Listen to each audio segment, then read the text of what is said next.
Muito boa noite, como é que vocês estão? Vocês estão bem? Seja bem-vindo ao nosso podcast Nações. Hoje é a nossa grande estreia, uma salva de palmas para a nossa estreia aqui do podcast Nações, né? Nós estamos aqui com você e vamos estar todas as segundas-feiras. E nós estamos aqui hoje com o nosso amigo Wesley, que é um participante aqui assíduo do nosso programa também. Fala conosco aqui, Wesley, nessa noite. É isso aí, galera. A gente está hoje aqui com a nossa estreia do podcast Nações. Nós convidamos vocês desde já para estar nos acompanhando, se inscrevendo nos nossos canais, nossas redes sociais. E fique por dentro que a gente vai tratar hoje aqui. É um assunto muito interessante, vai ser um conteúdo muito top. E seguimos por mais, né, Daniel? Isso, estamos aqui também com a Laisne, né, que vai estar aqui também fazendo parte dessa entrevista, trazendo algumas perguntas para o nosso convidado nessa noite. Você fala conosco um pouquinho também, Laisne. Boa noite, siga a gente nas redes sociais, acompanhe o nosso canal, a gente vai estar desenvolvendo um trabalho maravilhoso na comunicação da nossa cidade. Estamos aqui também nessa noite com o nosso convidado, né, especial, que é o nosso delegado Laércio, né, que além de delegado, ele é palestrante, juricista, professor de penal e processo penal, especialista em segurança pública. Dá uma palavrinha para nós aí, nosso delegado, nessa noite. Boa noite a todos. Para mim é uma honra. Me surpreendi positivamente a chegar aqui e encontrar uma equipe tão profissional, um trabalho feito com tanto carinho. E agradecer a vocês pelo convite e dizer que eu estou muito honrado de fazer parte da estreia desse projeto, que já nasce como um projeto vitorioso diante dessa equipe brilhante que está tocando o projeto. Eu creio, e a gente vai começar a nossa entrevista nessa noite. E para começar, a gente tem que abrir com uma área que o senhor foi mais ativo, mais vigente, que é a segurança, né? Que é a área de segurança. Queria que o senhor se apresentasse primeiramente, né? Para quem não conhece, delegado Laércio. Eu sei que grande maioria aqui da cidade de Sobradinho 2 te conhece já pelo excelente trabalho que o senhor fez na cidade, mas se apresenta, quem é o senhor, quais são os projetos do senhor aqui na cidade, porque muitas pessoas aqui elas perguntam, onde é que está o Laércio, onde é que está o delegado Laércio na cidade, então fala aí para as pessoas que estão nos assistindo nessa noite. É um prazer, como já falei, estar aqui com os senhores, né? Fiquei realmente muito impactado com a qualidade técnica do estúdio, o esmero da equipe, né? A forma tão cortês como fui recebido. Para aqueles que ainda não me conhecem, eu sou o delegado Laércio.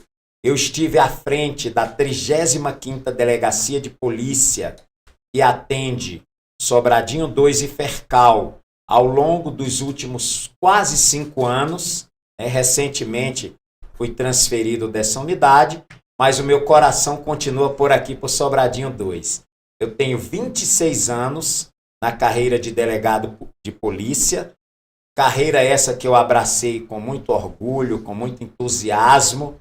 Já estou aí me aproximando do meu período, de cumprir o meu período para gozar do direito à aposentadoria, porém não estou pensando nisso ainda porque sou um apaixonado pela minha profissão de delegado de polícia, sou um delegado vocacionado, escolhi essa carreira mesmo tendo sido aprovado em vários outros concursos públicos, mas estou nela todo esse tempo por paixão, por amor, por vontade de servir a sociedade. Então sou um delegado de polícia com muito orgulho, que honra o cargo que exerce e trabalha 24 horas por dia pensando em melhorar a segurança do local onde eu vivo, onde eu trabalho. E quantas histórias, né, Wesley, ele deve ter para contar das experiências que ele teve nesses 25 anos aí de carreira aí delegando aí as cidades. Com certeza, né? Experiências eu creio que não falta, né, delegado? Pela longa caminhada. A gente queria saber um pouco como surgiu o interesse, assim, pela parte policial, essa parte de ser delegado, se havia outro sonho, se foi proposital essa ideia, assim, que despertou no senhor a vontade de ser delegado. Eu costumo muito contar a minha história para servir de motivação a outros jovens que, como eu, sonhavam com a carreira pública, com o concurso.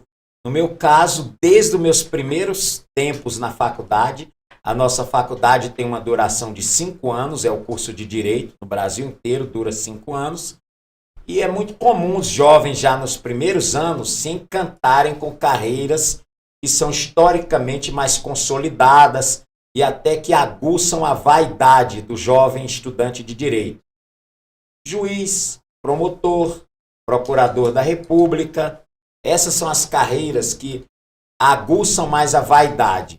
Porém, no meu caso, já no primeiro ano de faculdade, contrariando ou na contramão da grande maioria dos meus colegas de faculdade, eu já tinha um posicionamento muito claro. Eu queria ser delegado de polícia. E naquela época eu formei-me na Universidade Federal do Pará, lá em Belém, e havia até um certo desdém, deboche da minha turma, todo mundo muito jovem, né, porque entendiam que a carreira de delegado de polícia era menor dentro das carreiras jurídicas. E eu nunca levei isso em conta. Pelo contrário, essa sempre foi minha vocação, e eu mostrei isso no primeiro ano de faculdade. Passei 5 anos me preparando e repetindo quase como uma reza. Eu quero ser delegado de polícia. Já se passaram quase 26 anos e eu nunca me arrependi. Se começasse a minha vida tudo do zero, eu seria delegado de polícia novamente, por vocação, por vontade de servir, por achar que é a carreira jurídica onde a gente trabalha mais próximo da comunidade, onde a gente mais serve a população, onde a gente mais tem oportunidade de encontrar pessoas no momento de desespero, de conflito, de problema, e você poder estender a mão e ajudar alguém ali, de perto, tá próximo da comunidade. Então, fiz a minha escolha, nunca me arrependi e aconselho qualquer jovem que pensa numa carreira pública, que pensa em ser útil à sociedade, sigam a carreira de delegado de polícia, que é uma carreira belíssima. Muito top, interessante. O senhor falou, né, daquela época, e os tempos se passaram, né? Naquela época e atualmente, tem uma grande diferença para a formação hoje de delegado? Sem dúvida. Quando eu ingressei na faculdade de Direito no ano de 94, como falei há pouco, a carreira de delegado de polícia não era tão consolidada quanto é hoje. Havia muito preconceito, principalmente lá na região norte, onde eu vivi, na região nordeste. Muitos delegados de polícia, na época, sequer tinham nível superior de estudo, né? Alguns ainda estavam ali em outro momento, quando ingressaram na carreira. Mas ao longo desses anos, graças a Deus, a carreira vem se fortalecendo, vem ganhando reconhecimento. Hoje no Brasil, 100% dos delegados de polícia, ou quase 100%, são bacharéis em direito, são concursados, submetem-se a concursos rigorosíssimos, que não perdem nada para concursos de outra carreira jurídica, de outras carreiras jurídicas. Então eu tive a felicidade de ingressar numa carreira que na época não era tão consolidada e hoje está aí estabelecida no Brasil inteiro como uma carreira atrativa, com remunerações razoáveis, com estrutura jurídica. E graças a Deus a tendência dessa carreira é crescer cada vez mais e se consolidar, dado a sua importância para a sociedade. Top, interessante, né? Isso, querendo ou não, né, Daniel, abre um leque, né, para outras oportunidades também, outras áreas que o doutor Laércio, nosso delegado Laércio, tem atuado também, né? Se eu poderia falar as portas que abriram através dessa oportunidade de ser delegado. A gente sabe também que o senhor tem alguns projetos como segurança pública. O senhor poderia estar falando um pouco sobre essa área? Com certeza. Como a nossa amiga aqui do meu lado ressaltou no início da nossa entrevista, eu sou um homem multiprofissional. Eu tenho o privilégio de ter e exercer pelo menos 5 profissões das quais eu também me orgulho. Antes mesmo de ser delegado de polícia, eu já era professor. Na verdade, o meu sangue, a minha natureza e uma das minhas vocações é para o magistério, é para a sala de aula. Eu ingressei pela primeira vez numa sala de aula como professor há 32 anos atrás, muito antes de delegado. Depois que me tornei delegado, empreendi em outras carreiras, como por exemplo a carreira de comunicador. Hoje eu tenho orgulho de apresentar um programa de rádio, em uma rádio renomada do Distrito Federal. Trabalho também como comentarista de segurança em uma grande rede, um grande canal de TV no Brasil, está entre as 3 ou 4 maiores emissoras de TV no Brasil. Eu também tenho o privilégio de ser palestrante, percorro escolas, pregando uma cultura de não violência, de convivência pacífica entre os jovens. Faço esse trabalho também em igrejas, falando sobre prevenção à violência doméstica, prevenção ao consumo de álcool e drogas, a importância de relacionamento saudável dentro da família. Resumindo, eu sou palestrante, professor, delegado, apresentador de rádio, né, radialista. Eu sou multiprofissões e gosto de todas elas e faço com muito carinho. Sobre esse desenvolvimento, o projeto Segurança em Ação, o que você acha que falou mais alto assim, no seu coração para te motivar a criar esse projeto? Foi o delegado? Foi o professor? O que te motivou mais? Muito bem, minha amiga. Ouvi sua voz agora a primeira vez no podcast. Conversei um pouquinho antes. Eu estava aqui, eu disse, essa mulher não vai me perguntar nada, não. A única, né? Do gênero, a única mulher na bancada. Veja, jovem, esse projeto Segurança em Ação foi concebido por uma necessidade de que a sociedade se envolva no debate dos temas da segurança pública. Segurança pública, como a própria Constituição fala, não se faz sozinho. Ela é uma parceria permanente do Estado com a sociedade, com a coletividade. Se você fica alheio aos temas da segurança pública, você está jogando a sua comunidade na insegurança. Por exemplo, se a sociedade, se a família, vamos começar pela família, não debate dentro de casa sobre os riscos das drogas, você pode ter um membro da sua família envolvido nesse problema. Se a coletividade não enfrenta problemas como, por exemplo, a violência de gênero, a violência doméstica, o conflito familiar, ele pode estar se omitindo e, com essa omissão, favorecendo a violência de gênero. A coisa do fechar os olhos, né, da uma de Pilatos. Então, esse projeto de Segurança em Ação nasceu da importância de suscitar o debate, como falei há pouco, nas igrejas, nas escolas, dentro das famílias, nas associações, nas empresas. Eu tenho percorrido empresas, por exemplo, para falar sobre a importância de você ter um quadro de empregados comprometido com a empresa, com o sucesso da empresa e afastado da desonestidade. Eu já vi, por exemplo, empresas sólidas fecharem as portas, falirem, o empregador ficar endividado por causa de empregados desonestos que desviam dinheiro da empresa. Dinheiro esse que às vezes seria até para pagar o salário dele. Então, debater segurança pública, para nós, é algo essencial como método preventivo. Isso vale, repito, para a família, para a escola, para a igreja. Quem falou que dentro de igreja não acontece, dentro das comunidades religiosas, das congregações, não acontecem situações de violência? Sim, muitas vezes mascarado pela religiosidade. Gostei. Muitas vezes as pessoas se envergonham Sim. de trazer o tema para dentro da congregação para o debate. Então, as igrejas precisam ser um espaço democrático de debate, de conversa, de roda de bate-papo, onde aquela jovem que é membro não se envergonhe de falar para seu pastor e sofre algum tipo de constrangimento no meio de sua família. Onde o pai possa desabafar com o pastor da igreja, com o líder religioso, uma dificuldade que ele tem com o filho, que está ingressando ali, dando os primeiros passos no consumo de droga. E isso pode ser tratado, pode ser prevenido principalmente, mas também pode ser tratado dentro do mesmo ambiente religioso que se trata das questões espirituais.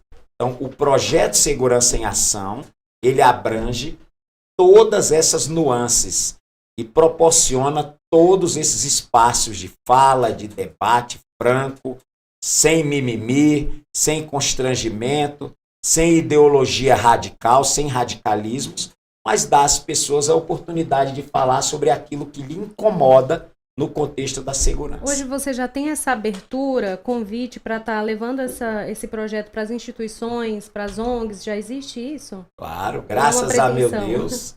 Graças a meu Deus e ao trabalho dos meus amigos. Aqui mesmo encontrei um velho amigo que me ajuda nesse projeto, que é o meu amigo Fernandes. E entre outros, eu já fiz palestras em várias igrejas aqui em Sobradinho 2, na Fercal.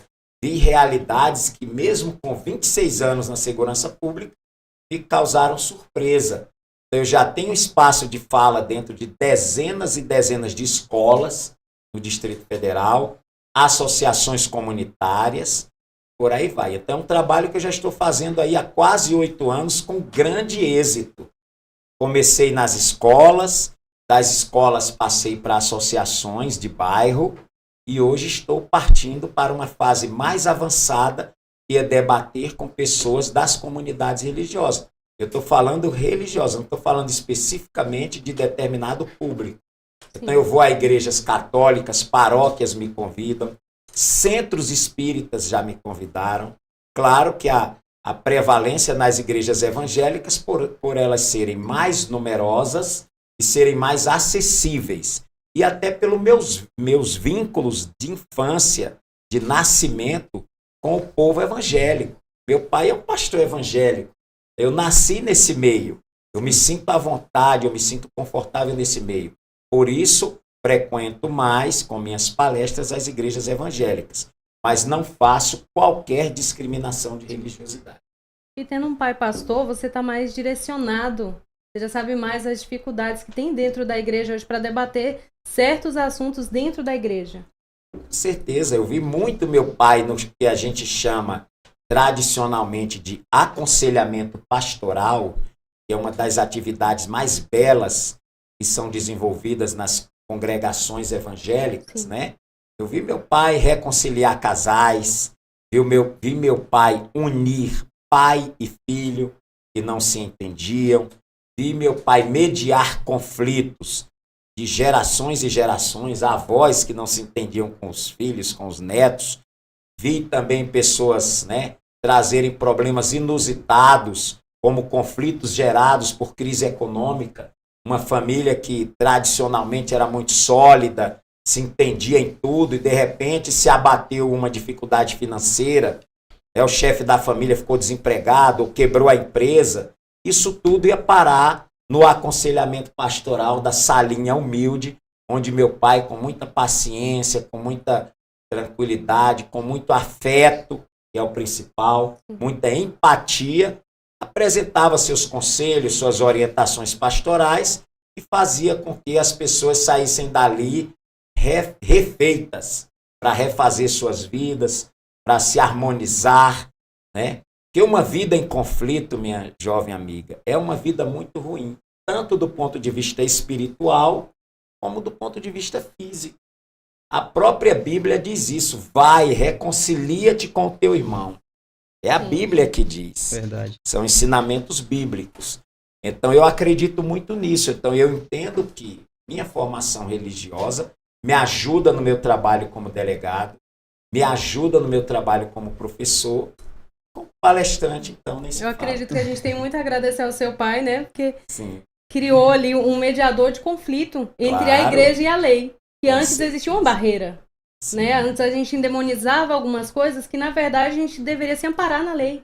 Claro. E aí a gente colocava a religião ali para esconder alguma coisa por vergonha, por medo, como você disse, né? Aliás, a primeira lei que nós conhecemos, enquanto cristãos, foi escrita por Moisés, em tábuas de pedra. São os 10 mandamentos.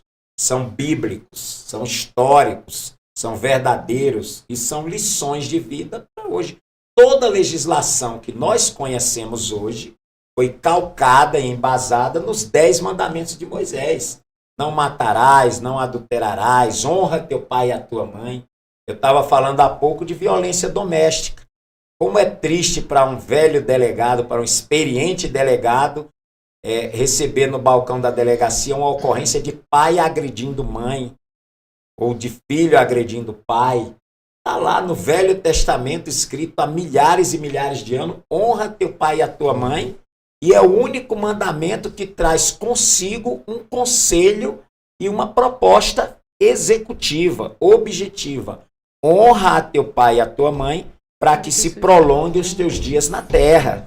Não é? Se você fizer isso, se você honrar o seu pai e a sua mãe, você vai respeitar a sua esposa, você vai ser um filho carinhoso, você vai ser um bom companheiro de trabalho, você vai ser um bom pastor na tua igreja. Vai ser um agente positivo na comunidade, não tem como fugir à regra. Então a Lei Maria da Penha já começou lá atrás, lá no honra teu pai e a tua mãe. Desde os mandamentos. E uma frase que é bem marcante, né, que a gente estava vendo do senhor é: a informação sempre será a melhor prevenção, né? Eu acho que essa frase o senhor já deve ter carregado desde lá de trás, né? Tem esses conselhos do teu pai para as pessoas que o senhor via ali. Aí você falou: não, então essa frase aqui tem que carregar comigo. A informação vai fazer com que essas pessoas elas não venham errar, não venham falhar naquilo ali que rege, né? Claro, é por isso que eu sou um apaixonado pelo trabalho das igrejas evangélicas.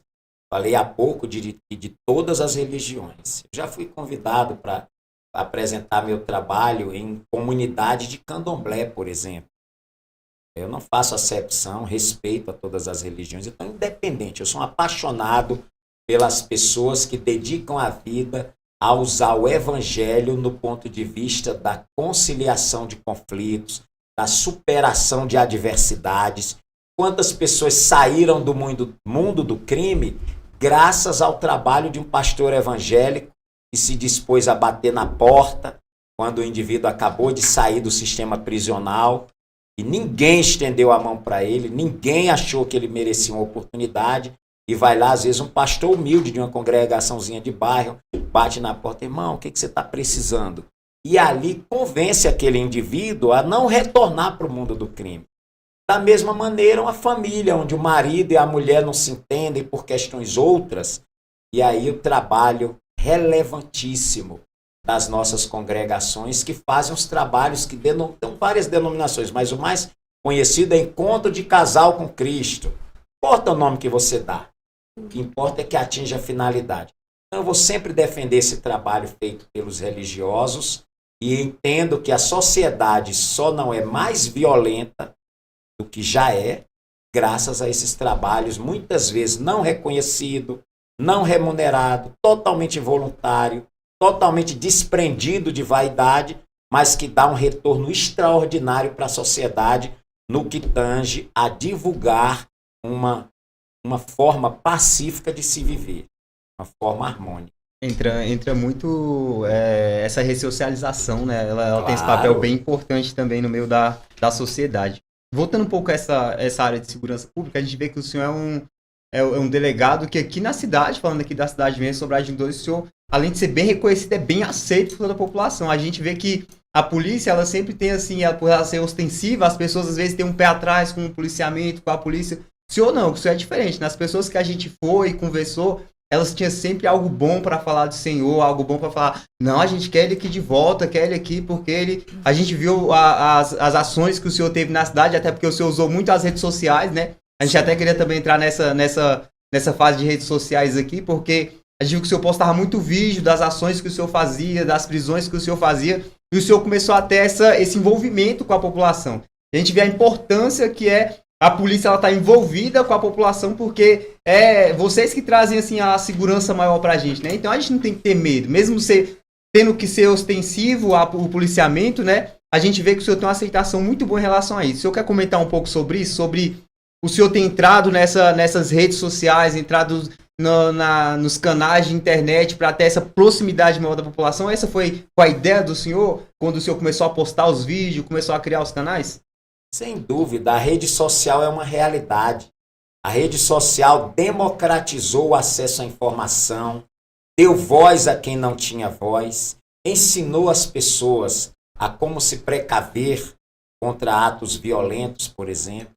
Então, nós apenas, seguindo até outros grandes delegados que já houveram e existem no Brasil, que lançaram mão da rede social. Não só delegados, né? Eu estou falando delegado para puxar a brasa para minha sardinha.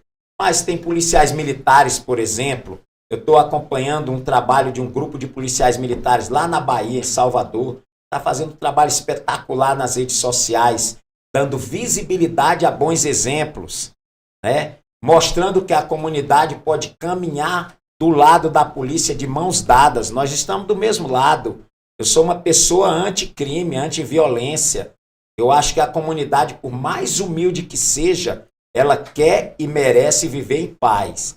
Então, quando nós trouxemos o trabalho da polícia para dentro das redes sociais, O propósito foi esse. Foi o cidadão poder se comunicar com o policial de maneira fácil, rápida. Quantos crimes nós esclarecemos aqui e tiramos os criminosos das ruas, pessoas que faziam grande mal a essa população, com a ajuda das denúncias que nós recebemos via rede social. Então acontecia aí um roubo numa loja, por exemplo, de madrugada, um furto, e aí a gente ficava meio perdido sem saber por onde começar a investigação. De repente a gente espalhava na nossa rede social, nos grupos de WhatsApp, etc., que tal loja foi furtada 4 horas da manhã, próximo de 4 da manhã. Daqui a pouco chegava uma mensagem de alguém dizendo: eu vi o ladrão, passei por ele, estava saindo para trabalhar de cobrador de ônibus e passei pelo ladrão na calçada. Ele vinha empurrando um carrinho de mão e carregando um computador dentro, não sei o quê, e ele entrou para ali. Então essas denúncias, essa interação entre a coletividade e o trabalho policial traz grandes resultados em qualquer lugar do mundo. A polícia só é eficiente, só é útil, só é presente, só é avaliada positivamente pela coletividade quando ela trabalha com trabalho comunitário. O meu telefone, por exemplo, aqui sempre foi um telefone público, na mão de todo mundo.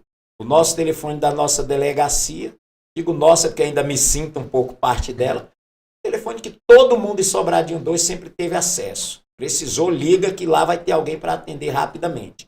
Então, nós só acreditamos em segurança pública feita de forma comunitária. E a rede social abre essa possibilidade de forma gratuita, porque os grandes meios de comunicação cobram caro para fazer o seu trabalho. Dependem de propaganda, de marketing, de uma série de questões. A rede social não. É um celularzinho na mão e o dedinho ali, mandando a denúncia, mandando um vídeo, mandando uma imagem. Eu sei quem foi que cometeu tal crime, tá aqui. E a pessoa faz isso de forma anônima, de forma rápida, conversa com o delegado da cidade dele, sem perrengue, sem mimimi, sem intermediário. Então, nós fizemos esse trabalho com muito orgulho, até para servir de lição mesmo, para servir assim de aconselhamento aos jovens delegados que estão entrando agora, aos jovens policiais que estão ingressando na carreira policial, para que saibam que trabalho policial tem que caminhar de mãos dadas com a coletividade. Fora disso, é fracasso. Fora disso, é uma polícia que não é efetiva e não é eficiente. Qualquer policial que se prestar a desejar fazer um trabalho de excelência tem que andar 24 horas de mão dada com a coletividade. Gente, a importância disso aí é pelo êxito que o senhor teve aqui na cidade, né? Em tantas operações aí. E do pessoal gostar tanto dele, né, Wesley? Obrigado. Eu acredito que a moção pública recebida na Câmara foi um reconhecimento para você, mas também foi uma resposta para o povo que tanto acredita, né? A gente saiu um pouco para as ruas para poder fazer uma pesquisa, a gente teve um saldo muito positivo, mas todo mundo queria saber, o delegado vai vir como deputado, vai vir como nosso representante, e o pessoal perguntava muito isso. Eu sou um delegado por paixão, né? Já falei aqui. Por mais que eu tenha várias outras carreiras e ainda possa vir a ter outras, eu até comentei no início do nosso bate-papo, eu estou há 2 anos e pouco de uma possível aposentadoria. Eu tenho uma coisa minha que eu acho que a gente tem que deixar a fila andar.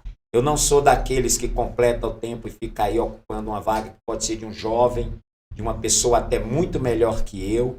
Então, meus planos estão na mão de Deus, o futuro a Ele eu entrego todos os dias. Mas daqui a 2 anos e meio eu completo meu ciclo. E a partir daí é Deus que vai dar o norte das próximas lutas. Mas seja lá qual for ela, vai ser sempre uma luta de defesa da minha coletividade, da minha população. O senhor, assim, como delegado, pelo tempo, pelo trabalho realizado em Sobradinho 2, caso o senhor venha mesmo deixar todos esses cargos aqui, 2 anos e meio, qual o legado assim, que você deixaria assim...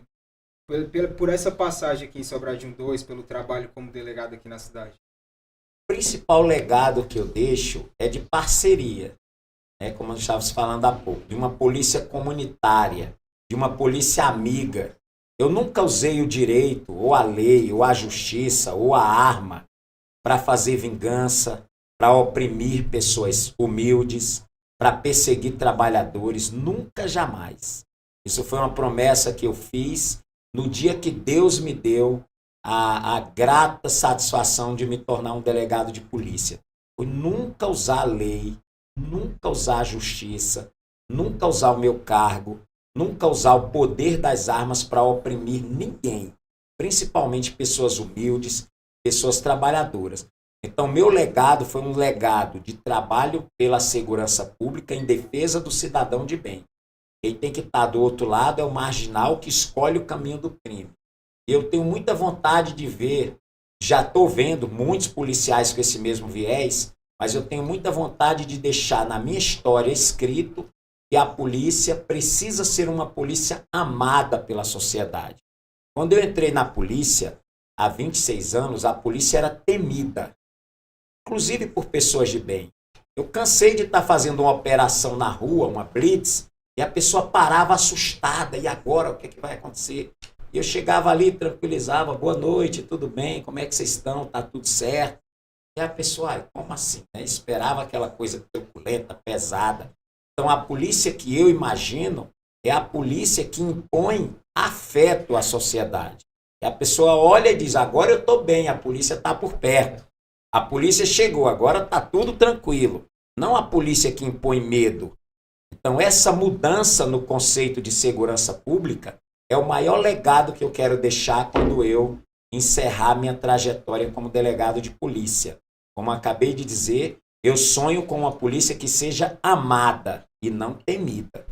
E isso é interessante, até falando com algo que aconteceu, eu tava passando com meu filho na rua, né, e uma viatura veio passando pela gente, meu filho foi apontando polícia, daí o policial foi lá, fez a volta, passou perto dele, falou com ele, assinou o giroflex lá pra ele ver e ficou todo feliz. Eu falei, a polícia tem que ser assim, né, Claro. Parceria com a população, a gente não tem que ter medo da polícia que ela tá passando pela gente, não, eles estão ali pra dar a nossa segurança, isso é importante, né, isso é essa caminhada longa aí. E nesses anos que o senhor teve aqui em Sobradinho, eu sei que ninguém faz nada sozinho, né? O senhor teve uma equipe toda por trás, uma equipe operacional toda.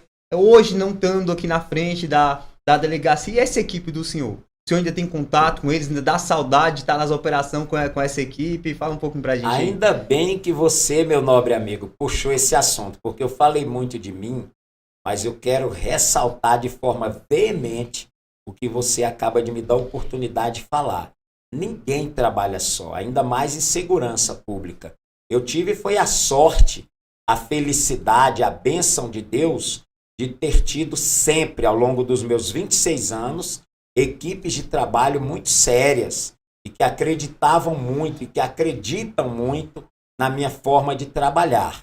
É verdade, eu nunca escondi os nossos erros, nunca escondi nossos fracassos, nossas angústias.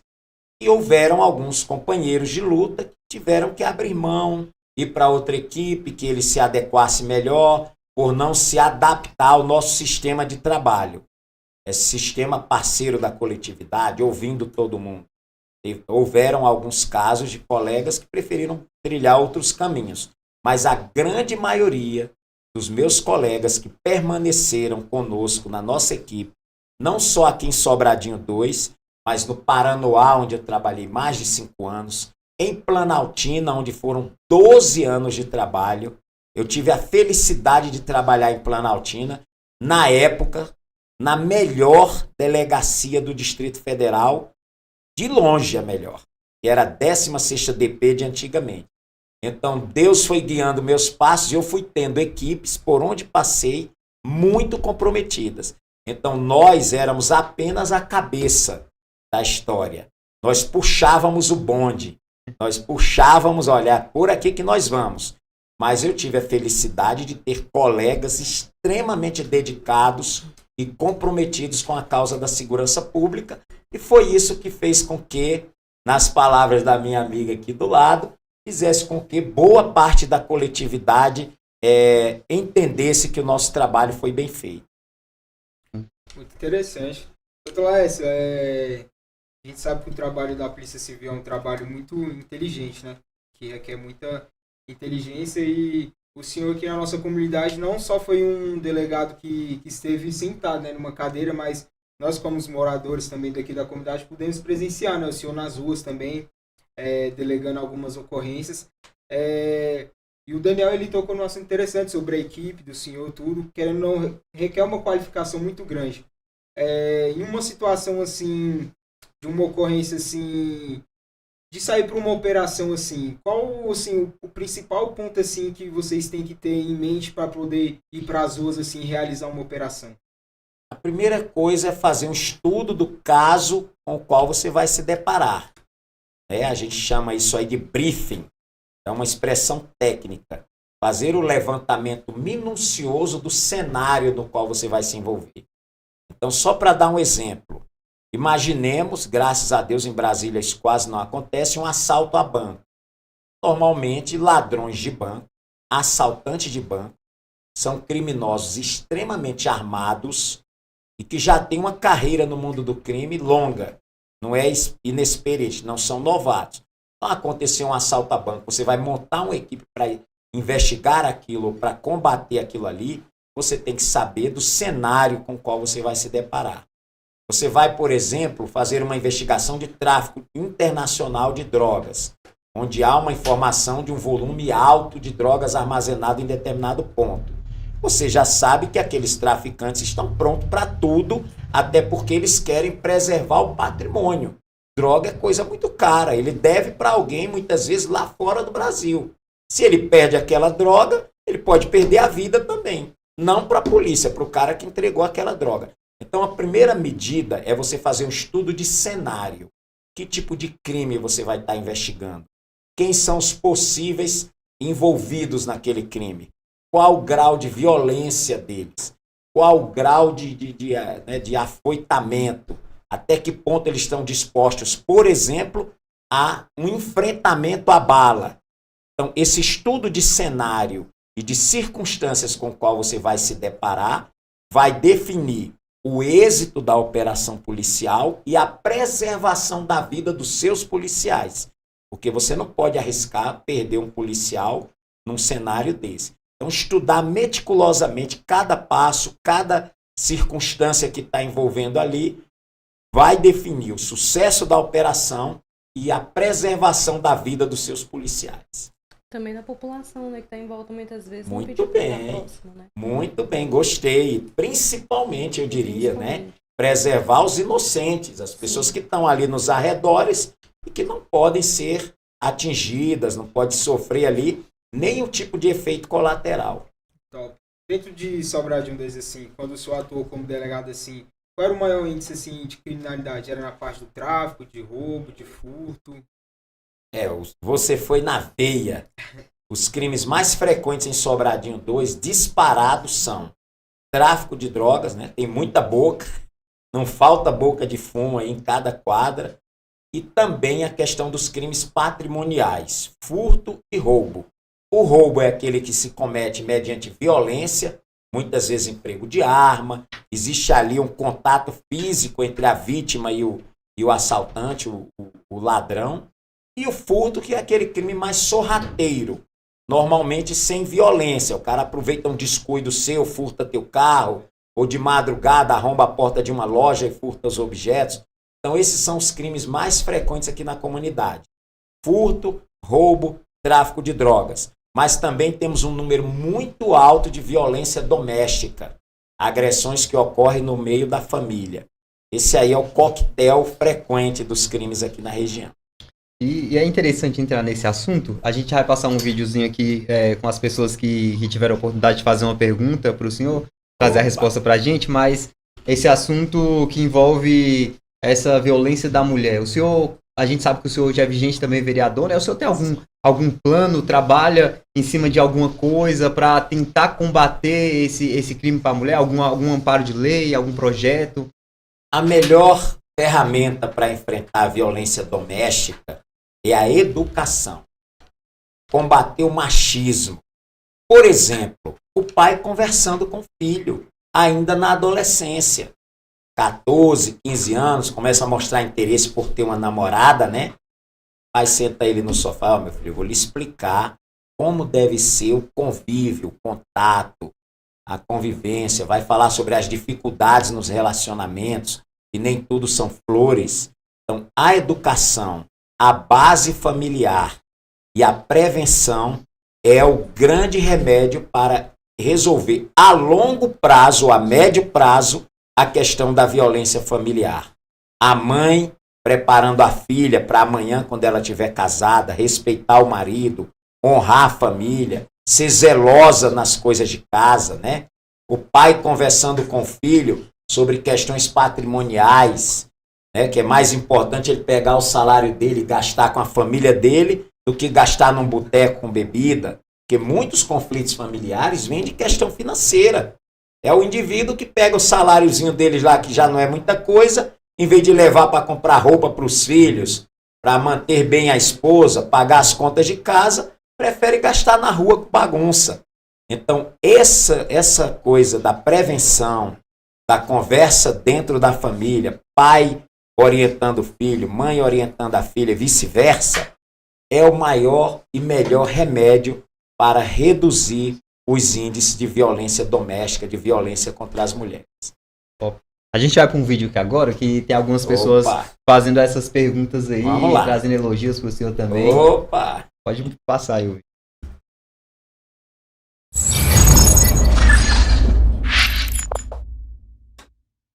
Olá, meu nome é Milana Dantas, eu sou proprietária da imobiliária Top Lac de Sobradinho.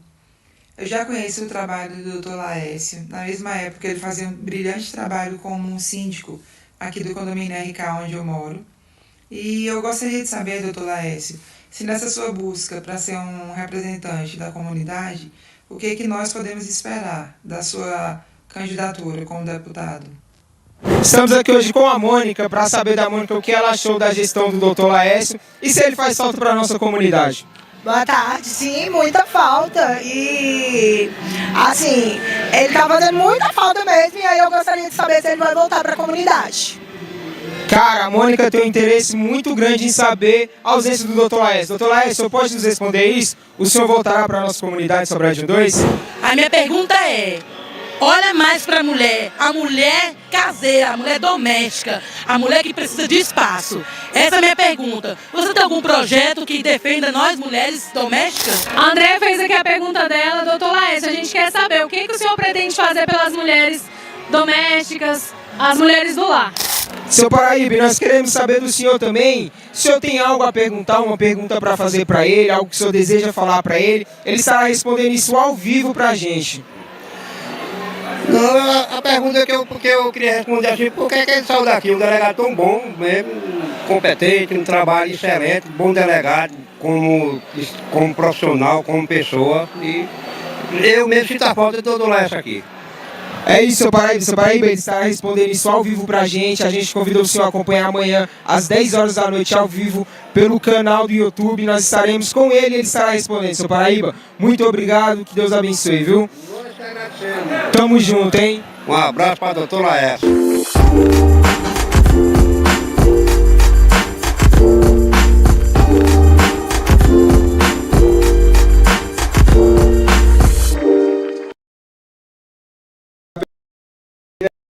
Dr. Laércio irá voltar, como também a nossa querida amiga ali perguntou se eu tenho algum projeto que favoreça as mulheres domésticas, que possa diminuir essa questão da violência contra as mulheres do lar, até a questão do feminicídio também. Se eu puder estar respondendo isso pra gente, como também pra eles. Olha, primeiro eu quero dizer que vocês me surpreenderam. Eu esperava muita coisa nesse podcast, mas essa surpresa para mim foi realmente muito gratificante. Ver pessoas que eu ainda nem tive o privilégio de conhecer pessoalmente. A moça que falou lá do condomínio RK, onde eu moro há 21 anos, o seu Paraíba, que eu quero ter o prazer de conhecer, porque é quase meu conterrâneo. A senhora que falou da questão do lar, né? O lar é a base de tudo. Qualquer política pública, não interessa de que área, da saúde, da educação, da segurança, tem que começar fortalecendo a família, que é a célula maior da sociedade. Isso é uma fala milenar, tá? Desde os tempos de Adão, que a família é e sempre vai ser o berço para tudo. Então, trabalhar o fortalecimento dos vínculos familiares. Falei há pouco sobre o respeito que a gente sente falta, né? na minha infância de dar a bênção ao pai, a bênção à mãe, ao tio. Então, preservar valores históricos da família, preservar o valor do pai e da mãe enquanto espelhos, enquanto exemplo, enquanto ídolo, enquanto mantenedor, enquanto cuidadora, cuidador. Então eu acho que o maior exemplo e o maior trabalho de um governante, não interessa, de um delegado de polícia, de um professor, de um deputado, não importa a tua função, é fortalecer os vínculos familiares, pregando sempre o respeito que deve haver dentro de casa entre os membros da família. Eu falo muito nas minhas palestras para jovens, garotas, adolescentes, 17, 18 anos, eu digo, ó, quando você for escolher um noivo, um namorado, um marido, olhe se é bom filho. O filho que respeita a mãe, que valoriza a mãe, ele vai ser um bom marido. E por aí vai. Então o trabalho hoje é resgatar esses valores, usar a mídia para isso, usar um podcast para falar quantas vezes for preciso que as famílias precisam voltar a se respeitar. Não é? Eu falei há pouco que o marido que é digno, que segue o bom caminho, ele não deixa de sustentar a sua família para gastar dinheiro em boteco. Então é isso que se tem que fazer. Valorizar e fortalecer vínculos familiares e o respeito dentro de casa, para que a pessoa que respeita a sua família aqui dentro de casa vai respeitar lá fora, não vai mexer com nada que seja violência, nada que seja errado. Verdade. A família é a base da sociedade. Uma família Com destruída é uma certeza. sociedade falida. Claro, sem dúvida. Sim. Doutor, a gente tem umas perguntas aqui também que talvez gere alguma polêmica, né? É um Vamos a elas. um pouco tanto polêmico, né? Que é qual a sua visão e opinião sobre a legalização do porte de arma para comerciantes e também qual a sua visão sobre a legalização da maconha? Essas são polêmicas, mas antes de responder sua pergunta, só em homenagem a essas pessoas maravilhosas que se manifestaram aí, eu queria fazer uma rápida observação. Primeiro é que nós estamos numa luta muito grande e honesta e digna pelo nosso retorno para Sobradinho 2. Eu acho que foi o seu Paraíba, uma outra senhora que falou que o nosso trabalho faz falta. Vocês não imaginam a alegria que me deu ouvir essas pessoas dizerem que o nosso trabalho faz falta. É óbvio que se fosse pela minha vontade e da minha equipe, da nossa equipe, nós estaríamos aí servindo a sociedade de Sobradinho. Eu moro em Sobradinho. Eu cheguei para morar no Distrito Federal há 26 anos e há 26 anos eu moro em Sobradinho. Nunca morei em outra cidade que não seja Sobradinho. Adoro essa cidade. Aqui eu criei meus filhos. Aqui eu já tenho 2 netas nascidas em Sobradinho. Então aqui é meu lugar, é aqui que eu gosto, é aqui que eu vivo bem. Mas tem questões que dependem de outrem, dos políticos, dos governantes, dos deputados. Eu estou tranquilo, se for a vontade de Deus e se os políticos me ajudarem, quem sabe logo logo eu estou de volta para Sobradinho. E não tá parado, né, Léo? Tem que deixar claro isso aí, tá ligado? Que o senhor não tá parado, tá dando as suas palestras, tá fazendo pela comunidade de uma forma diferente. Não é lá na frente, lá agora acostumado, mas ainda tá fazendo, né? Estou trabalhando dobrado. Falando verdade. desse amor, essa paixão por Sobradinho, o que te levou para Águas Frias? Água Fria de Goiás, minha Qual a sua querida Água ligação Fria. com essa cidade? Olha, eu sou um homem do interior, eu sou um homem do Nordeste, nasci numa cidade pequena, tenho um contato extremamente afetuoso com as comunidades de cidades pequenas interioranas e eu sempre me desdobrei em 2 trabalhos, sempre, a minha vida inteira, desde criança, ou logo quando muito jovem, eu trabalhava de dia, estudava à noite, quando eu me tornei delegado, eu segui professor dando aula, então dupla jornada é a minha história. E aí entra a Água Fria, onde eu tenho muitos amigos, fui convidado por um grupo de amigos para fazer um trabalho comunitário como vereador. Esses amigos são filhos lá da cidade, são policiais aqui de Brasília também, que nasceram lá na cidade, alguns até já se aposentaram, e aí disseram, olha lá, isso é bacana esse trabalho que você faz aí do ponto de vista comunitário, e me convidaram para conhecer Água Fria e para fazer um trabalho próximo da coletividade lá. Acabei me elegendo vereador, estou terminando o meu 2º mandato, estou brigando para continuar mais um mandato, E tô lá, já tô com 11 anos de água fria e não largo água fria para nada. É meu refúgio. Porque a cidade grande, querendo ou não, é violenta. Tem seus problemas, trânsito e etc, etc. Então, para mim, a água fria surgiu como um refúgio. É um fim de semana, um feriado, pego meus filhos, vou para lá, é um descanso e aproveito para fazer o que eu gosto, que é trabalhar pela comunidade. Sendo mediador de conflito agora, você vai ter que intermediar nessa. Entre Águas Frias e Sobradinho. É Como verdade. de Sobradinho quer você de volta, de Águas Frias quer te reeleger de novo. Então Como vamos lá, fica isso? vamos para frente. Por enquanto, este ano eu tô lá, né? Sim. Depois eu vou me aposentar e boto na mão de Deus. Se eu tiver que voltar para Sobradinho, volto. Se tiver que fazer carreira política aqui, eu não corro de uma boa briga. Vamos embora. Aliás, o meu amigo aí tratou de 2 pautas que precisam de gente séria para defender. Com certeza. E precisam de pessoas que tenham princípios, tenham formação, porque isso atinge a sociedade. Por exemplo, meu amigo falou sobre questão de legalização de droga. Nós estamos numa luta, as pessoas de bem do Brasil, para resolver o problema do emprego. Dar emprego para essa juventude. Projetos sérios que peguem o garoto no ensino médio e bote dentro de uma empresa para trabalhar. Agora, droga. Que tipo de pessoa de bem, séria, honesta, que não tenha interesse escuso, que não queira ganhar dinheiro às custas da desgraça alheia, defende regulamentação, sei lá, liberação de uso de droga? Eu não conheço nenhuma.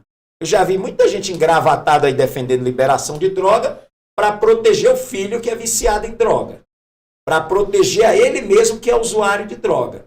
Agora, pessoas de bem, com princípios, com moral, com respeito, que defende a família, que defende uma sociedade pacífica, que defende a geração de emprego, crescimento profissional, jamais vai defender regularização, regulamentação, sei lá, de droga. Droga é uma coisa que tem que estar longe da nossa sociedade. Só aqui em Sobradinho 2, mais de 100 jovens menores de idade já perderam a vida assassinados por causa de mixaria de dívida de boca de fumo. Como é que eu vou defender uma coisa dessa? Jamais. Nunca, jamais. Você acha que a descriminalização, então, ela ia causar, não sei, um colapso na saúde? E nessa questão das delegacias, das penitenciárias estarem mais lotadas? Sem dúvida. Liberar o uso de droga, o mundo inteiro, os países no mundo, eu posso dar alguns exemplos. Estados Unidos, lá no estado da Califórnia, resolveu descriminalizar o uso de droga, o porte de droga para uso próprio. Está uma tragédia. Triplicou 300% de aumento no número de crimes patrimoniais. Um estado que era próspero, era o maior centro de turismo dos Estados Unidos, o estado que mais recebia turista, hoje está vivendo um caos. Vizinho nosso aqui, o Uruguai, resolveu liberar a maconha para o consumo próprio. Eu tive várias vezes no Uruguai. A última vez que eu estive lá, nunca mais eu volto. Nunca mais. O desrespeito para com os policiais na rua, crimes violentos, pessoas matando outras para tomar dinheiro para comprar droga, porque a droga, esses que querem liberar, eles não falam que depois que o indivíduo está viciado, ele mata a própria mãe para tomar dinheiro da mãe para ir lá na boca comprar droga. Então, todos os lugares do mundo que adotaram essa história de liberalização de porte de droga para consumo próprio já se arrependeram e estão amargando as consequências de uma decisão desastrosa. Vou repetir, o Brasil precisa liberar emprego para a juventude, precisa liberar vagas nas universidades públicas para essa meninada fazer uma faculdade. Os jovens precisam voltar a sonhar, precisam ter quadra para jogar bola, campo de futebol, certo? Precisam de ter aí vilas olímpicas para praticar o esporte que ele gostar, precisa de projetos de primeiro emprego, alcance, está disponível para eles bolsas de estudo para o que não conseguir entrar na universidade pública. Agora, droga, para que mesmo? Para fomentar a violência, para triplicar a população carcerária, para aumentar o roubo, o furto no meio da rua. Quem quiser defender isso, defenda. Eu vou morrer dizendo que eu não aceito isso nem por hipótese. O sistema de saúde, tratando dessa pessoa que já está com a saúde deteriorada. Claro, os hospitais não estão dando conta de tratar do pessoal com dengue. tá aí tudo lotado, UTI lotada, vai na UPA um atendimento trágico. Agora imagina, como você está falando muito bem, como é que vai cuidar de pessoas viciadas em droga? Hoje, do jeito que é, já não cuida. Eu desafio alguém mostrar um serviço eficiente no setor público para recuperar pessoas viciadas em droga. Quem cuida de drogado hoje, com todo respeito, são os corajosos das igrejas evangélicas, que montam uma clínica terapêutica, montam uma comunidade terapêutica e não sei o quê, e fica ali usando a palavra de Deus, que é a única capaz de tirar essas pessoas desse mundo desviado de droga, são esses heróis anônimos. Eu conheço pessoas aqui em Sobradinho que pegam a própria casa que moram, não vou dizer o nome para não deixar ninguém, né, constrangido, mas eu conheço pessoas aqui em Sobradinho 2 que transformaram a casa num centro de recuperação. E é o único espaço que os jovens têm para tentar refazer a vida, tentar receber uma mão amiga, receber um prato de comida, uma cama para dormir, quando ele está perdido na droga, vivendo na rua. Agora imagina se com a proibição da lei a realidade já é essa, imagina se sair aí vendendo droga em mercado, em farmácia, em padaria, como acontece no Uruguai. Isso aqui vai virar um caos. Colocando uma doença no meio da comunidade. Imagina, né? Eu não consigo nem entender que alguém defenda isso. Interessante. Delegado, é um assunto assim que, particularmente, quem senta para conversar com alguém que é dessa área militar, acho que tem a curiosidade, né, de saber como é assim, a experiência de estar nas ruas, assim. A gente queria ouvir do senhor alguma experiência, assim, que foi necessário o uso da arma de fogo, o uso da força, uma experiência, assim, de uma operação, assim, que mais impactou, assim, a carreira do senhor, assim, dentre várias que o senhor carrega. São muitas, né? Mais de 25 anos, temos muitas histórias, muitas. Eu já lidei com crimes muito bárbaros, né? Eu me lembro de um caso aqui na Fercal, onde um indivíduo maluco total da cabeça, ele sonhou que estava sendo traído pela esposa. E ele assassinou a esposa e decapitou. Decapitar quer dizer arrancar a cabeça, separar do corpo. Então, uma cena muito pesada, né? E nós chegamos lá e encontramos 2 crianças de 9 e 10 anos, desesperadas do lado do corpo da mãe, o pai escondido no meio da mata. E aí nós tivemos que passar horas e horas, mais de quase 24 horas no meio do mato, para capturar esse indivíduo, para que aquela barbaridade não ficasse na impunidade. Essa é uma história com fim trágico, né?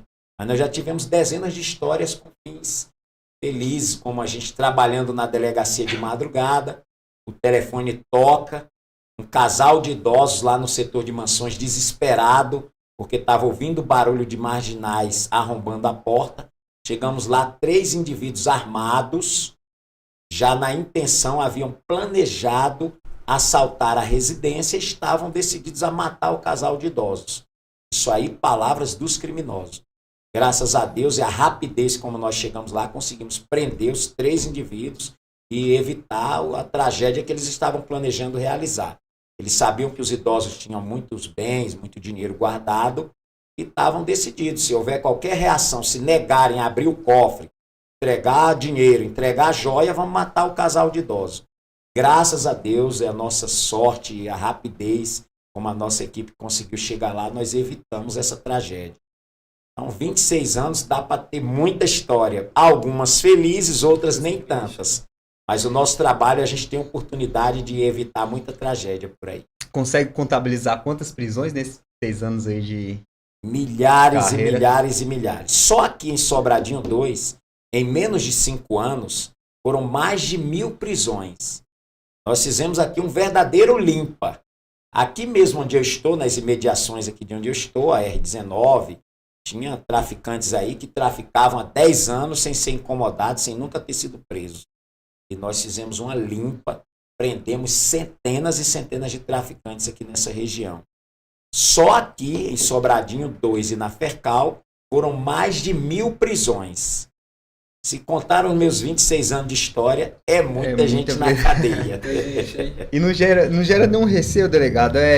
O senhor ser tão ativo assim, como delegado, estando na rua, dando a cara para bater, não gera receio das inimizades? O senhor falar, não posso andar tranquilo aqui porque eu vou ter inimizade. Você gera algum tipo de receio do senhor, na família do senhor? A nossa profissão é uma profissão que, para quem exerce com dedicação, sempre há um risco, né? Eu nunca ando assim completamente tranquilo, vamos dizer assim. Sempre há, porque existem aí as milhares de pessoas que nos acompanham, que gostam da gente, que torcem pelo sucesso do nosso trabalho, mas tem a parcela de vara torta e quer ver a gente pelas costas. Então, os cuidados a gente sempre toma, né? Mas dizia minha avó que formiga sabe o pau que rói.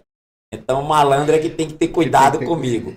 E, além do mais, eu tenho uma proteção extra que eles não têm, né? Que é a proteção divina. Sim. Todo dia me entrego na mão de Deus e digo, meu Deus, que eu sobreviva mais esse dia. Até hoje eu estou aqui vivo, forte e com saúde. E alguns que tentaram nos afrontar estão por aí, né?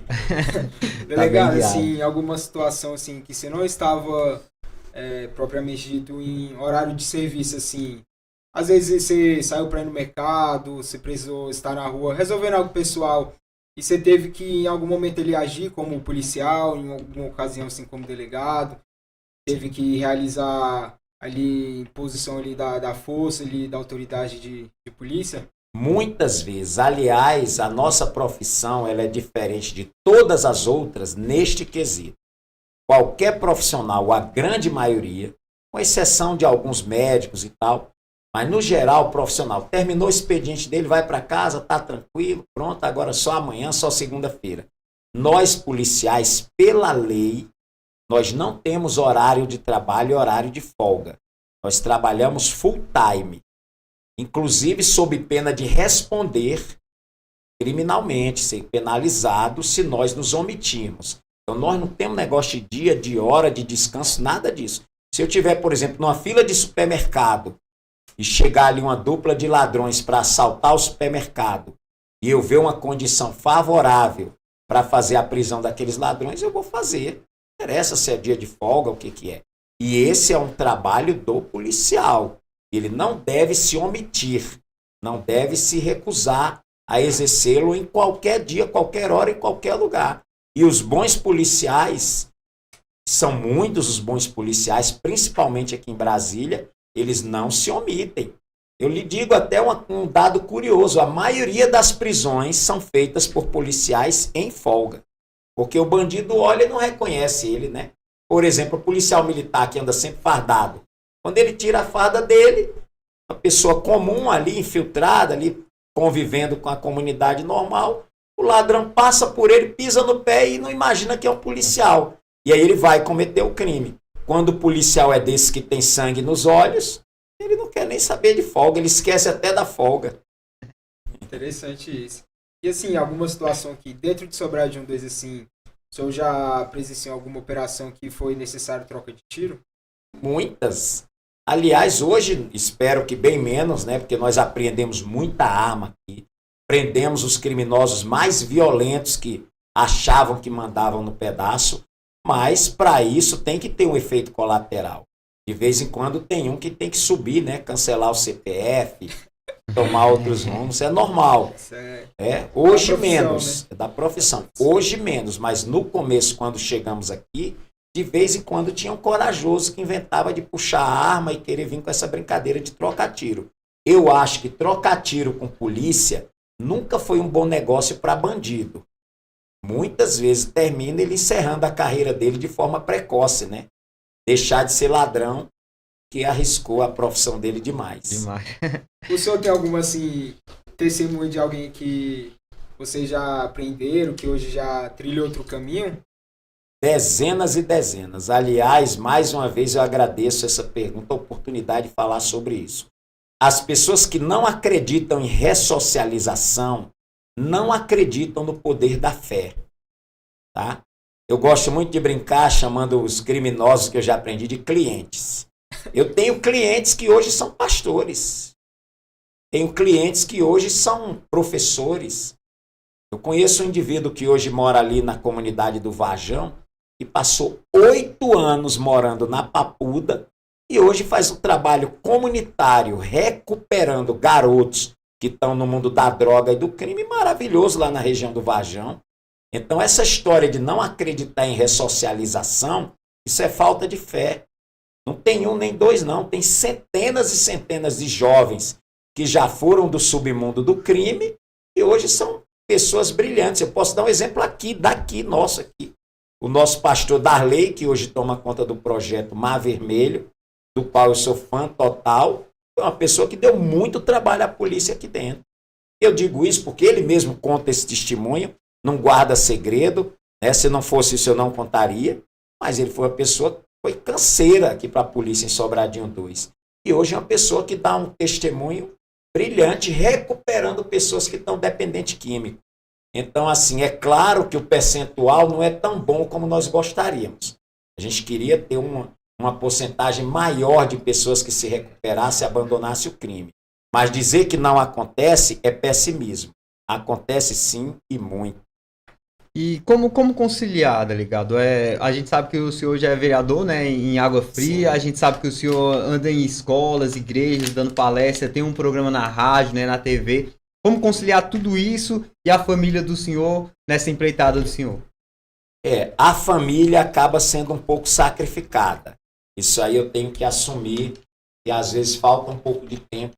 Eu deveria ter mais dedicação a essa questão familiar. Mas são escolhas que a gente faz na vida.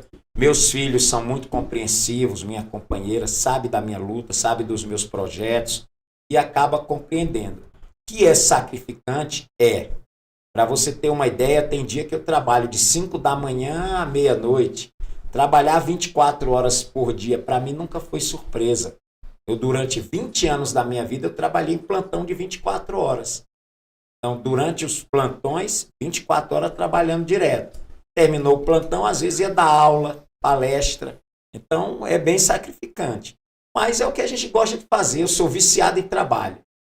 Delegado, uma última pergunta. Opa. Lembrando aquele assunto que a gente abordou mais cedo sobre que antigamente, né, houve uma época que a polícia era tratada igual bandido pela população. Era totalmente criminalizada. É aquela coisa cultural que os pais falavam, né? Não faz tal coisa que a polícia vai vir. Vou chamar a polícia para os filhos. Isso criou uma cultura na gente, né? Você acha que a influência do governo antigo de trazer a figura policial um pouco mais humanizada mudou o olhar da população para enxergar o policial com essa abertura mais na comunidade? Está melhorando a cada dia. Se você olhar para a história da criação das polícias no Brasil não é uma boa história.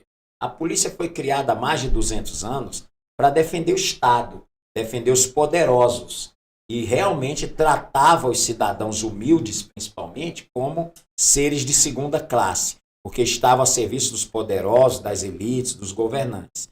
Mas, graças a Deus, com o decorrer dos anos, a polícia foi se desvencilhando dessa história feia, né, de defender o rico, defender o poderoso a qualquer custo, mesmo quando ele errava. E hoje a polícia no Brasil inteiro é uma polícia comunitária, é uma polícia humanizada. Eu fico vendo jovens aí de 18, 19, 20 anos sonhando com a carreira policial, estudando desde novo e dizendo eu vou ser policial. Então são pessoas que já chegam com outro espírito, com outro contexto. O mundo hoje é outro. E o próprio governo já entendeu que ele tem que tratar e cuidar da polícia e resolver as questões de segurança pública sem esquecer do lado humano. Porque tem o lado humano por parte do policial, que é um ser humano, que é pai de família, que também tem seu lazer, que também tem, às vezes, outras profissões paralelas. E do lado da clientela é a pessoa que paga o nosso salário. Eu não consigo entender como tratar mal um cidadão que trabalha para produzir impostos e esse imposto acaba virando meu salário. Eu acho até um contrassenso o cara que é servidor público e trata mal o cidadão, porque o salário dele vem do trabalho do cidadão. Então, graças a Deus, nos últimos 10, 20 anos, a polícia tem adotado outra postura, tem adotado outro relacionamento com a comunidade. Se depender de mim, nós vamos lutar para que esse processo seja acelerado, que cada vez mais nós tenhamos policiais gentis, policiais que tenham empatia pelo público, que tenham parceria com a comunidade, para que essa página de polícia truculenta, bruta, que resolvia tudo na pancada, fique só nos livros de história. No dia a dia nós tínhamos uma polícia carinhosa, respeitosa, que conviva Amiga bem da com o seu, população. amiga da população. É isso que a gente quer. Doutor Laércio, eu queria agradecer ao senhor pela presença, né, por ter dado com a gente esse Opa, pontapé já acabou? inicial. Aí no nosso podcast, a gente já tá indo pro fim aí da nossa programação. Maravilha. Mas eu bom quero deixar o demais. senhor dar as considerações finais aí, dar um recado pro pessoal que tá assistindo também o senhor aí, que anseia pela volta do senhor, pode ficar à vontade. Olha, minhas considerações finais, primeiro, são de gratidão a Deus pela vida, pela força, pela energia que eu tenho para trabalhar. Gratidão à minha comunidade, que eu gosto demais. Se tem um povo que eu aprendi a amar, é o povo de Sobradinho 2, pelo afeto que me devolve, né? Ver aí essas demonstrações de pessoas que eu nunca nem vi, não lembro de conhecer pessoalmente, não tive prazer de conhecer pessoalmente, falando bem do nosso trabalho, né? E isso só nos dá alegria. Então eu sou uma pessoa muito realizada no meu trabalho.